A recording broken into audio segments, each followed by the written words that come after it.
Gulfstream planes, the Cadillac of the sky, take luxury to unprecedented heights, and the typically understated company pulled out all the stops overnight. The brand debuted not one, but two new products at an extravagant event. While the G400 redefines the large cabin aircraft class by combining performance and environmental economy, all eyes were on the new Gulfstream G800. Now, let's get right into it!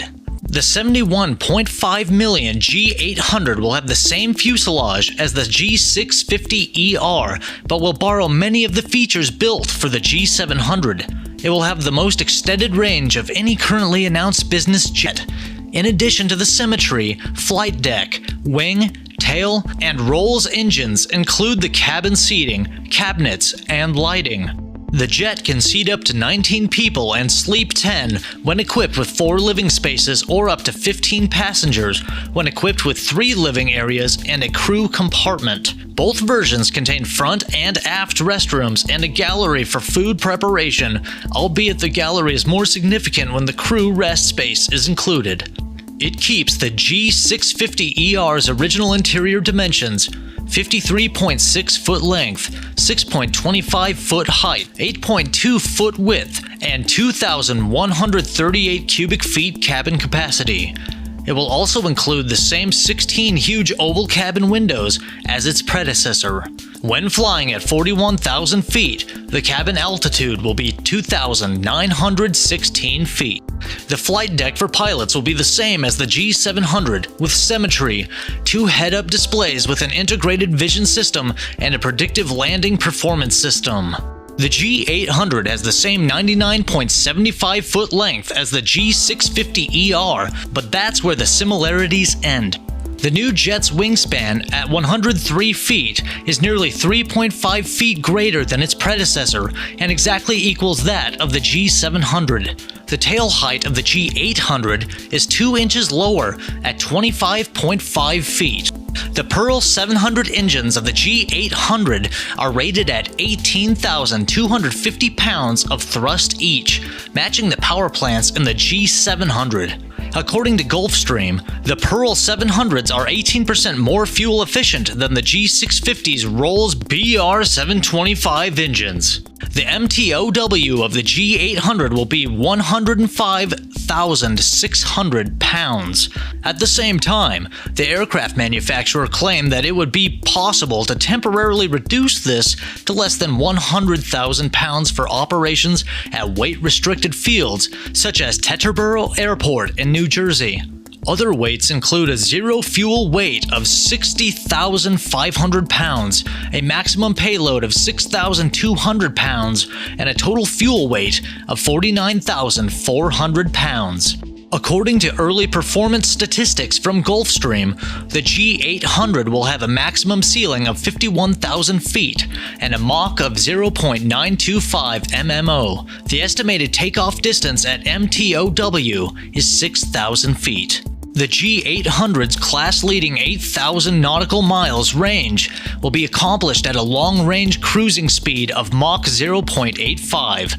It will be capable of flying 7,000 nautical miles at Mach 0.90 high-speed cruising.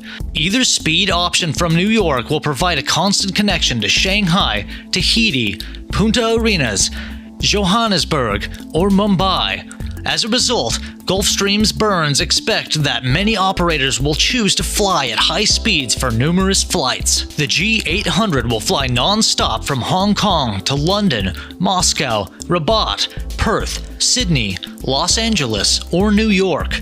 However, to travel non-stop from Hong Kong to Lagos, the G800 will need to fly at a significantly slower Mach 0.85. While the G800 is meant to replace the G650ER, Burns stated that the latter jet, priced in the low $60 million level, will continue in Gulfstream's lineup for the foreseeable future as a value aircraft. He stated that the backlog for this model is still relatively high, to the point that production has been increased this year compared to previous predictions. We will continue to construct G650ERs for as long as there is a client demand, Burns continued, emphasizing that the twin jet's manufacturing has no predetermined end date. The 8,000 nautical miles G800, derived from the G650ER, lays down a new gauntlet for range in its category. 3 G800s are scheduled to participate in in-flight testing, with the first, dubbed T1, having already been delivered. That aircraft has already begun taxiing under its power near Savannah. The maiden flight is scheduled for the end of 2021. According to company president Mark Burns, the G400 and G800, which are scheduled to enter service in early 2025 and 2023 respectively, are Gulfstream's 5th and 6th new aircraft in the last 8 years. I can't recall a moment when we've been so forward-thinking as we are today at Gulfstream, he remarked. Research and development are the company's core strengths. Gulfstream has provided consistent financing for aircraft R&D over the previous 15 years, thanks to our parent business, General Dynamics. Other manufacturers are merely attempting to keep up with Gulfstream. Burns went on to say that both new models have been in the works for a long time. The G400 was envisioned when the G500 and G600 were revealed in October 2014. And the G800 was envisaged when the G700 was released. I've had to keep these models hidden for years, so it's a relief to be able to discuss them openly finally, he added.